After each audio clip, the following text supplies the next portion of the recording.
patient with us today. We're just going to take a minute to transition animals in the back. I'm going to be bringing out an animal from the Arctic next. This is one of the most misunderstood animals of them all, and a really fun one to see up close and personal. His name is Kenai, and he is our Arctic wolf. Here he is, out and about. Now Kenai, I have to tell you right away that Kenai is transitioning from his winter coat into his spring coat. Very, very fashionable right now. And he just comes out in chunks. So the last couple weeks we've been doing this, trying to help him out with the shedding process. But last week he looked like a completely different animal because that fur is so thick. He literally lost half his size just in losing that fur alone. So any guesses right now on how much Kenai weighs? Any guesses? 80? 90? 100?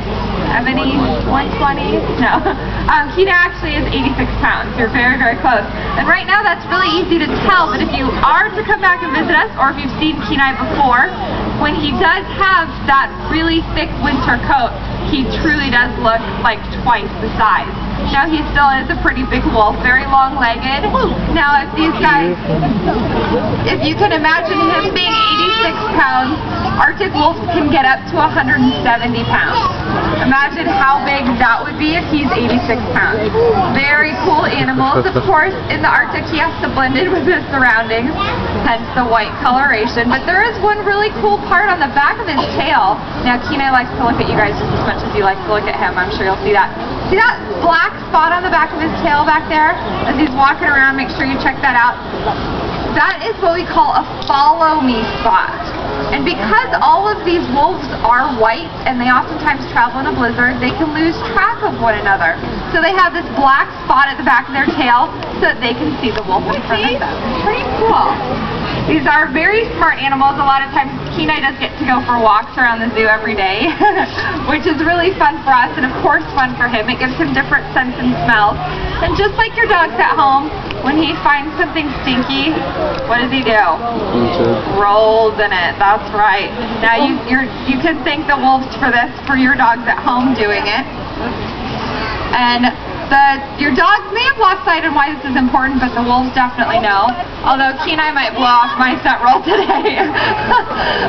One thing I like to just note here is that we do have to smell Kenai for the rest of the day, so we try not to make the rolls too stinky like what your dog would roll in at home. For those of you that have dogs, I know that you know what I mean, and we're not going to go into it. But for Kenai, oh, there we go. Very cute.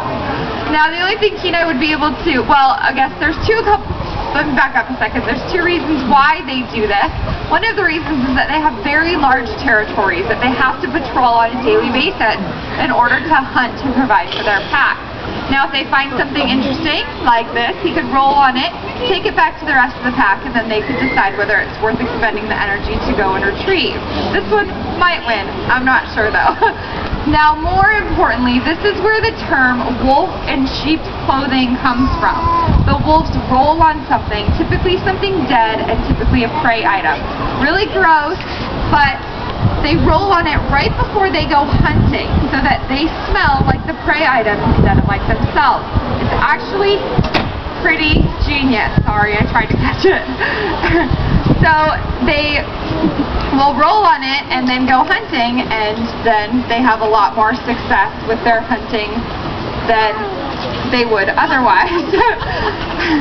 We don't need anything else startling our animals today. Now, I can tell you one thing about Kenai. A lot of times when we are walking him around too, people say, "Ooh, I would love to have one of those." Would you guys like to have a wolf in your house? Absolutely not. He's a very possessive wolf. Wolves in general are very possessive. Everything in your house would become Kenai. Not sure that you'd be very happy with that. Now, they have, in this pack, there's another way that they communicate. What's the most popular way that wolves communicate with each other? Howling. Howling, that's right. Well, do you guys want to howl with a wolf today? Alright, I am going to need everybody's help though, because Kenai doesn't like to initiate conversation. We're going to have to howl loudly to go over the helicopter here. But I am going to ask that when he raises his head up and starts to howl, we can all lower our voices, and hopefully with the helicopter, he'll still howl. Everybody ready?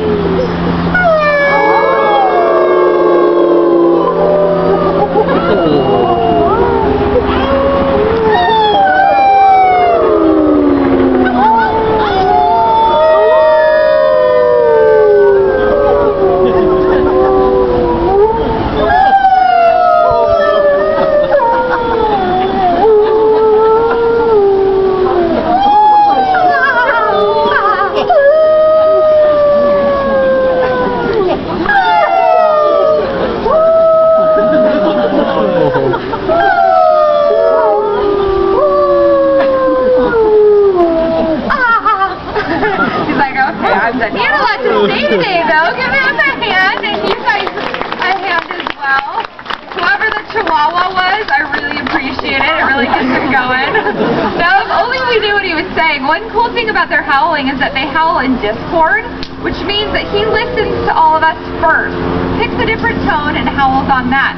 Because if there was a pack of wolves and they howled all the same note, it would only sound like one wolf. So they all howl different tunes, and that way it sounds like an even bigger pack than it is. Pretty cool. Well, Kenai's done a great job. I think we're going to let him make his way back. Thank you guys for helping with the howling, even over the helicopter. Thank you. Well, we're definitely going to get Kenai put back because our next animals in Kenai I don't think would get along too well. These girls, hopefully we're going to meet the girls. You know, I do have to say, I think Kathy came out and said a note before. The helicopter is very unusual for our animals to hear. It's not something that they're used to hearing and can be a little bit frightening. Imagine if you didn't hear that very often and it's a loud noise coming from above your head. It just makes them a little bit apprehensive. So I am going to give you that little side note before these animals come out, because we do training with positive reinforcement here. We let it be the animal's choice whether they want to come out or not. And if they decide not to, especially if they're afraid of something, then we're definitely going to let them have that and let them go home. Okay. So, on that note, I apologize, but we're not going to be able to meet these next ones. But you know what? We might be able to bring out one more. Okay, so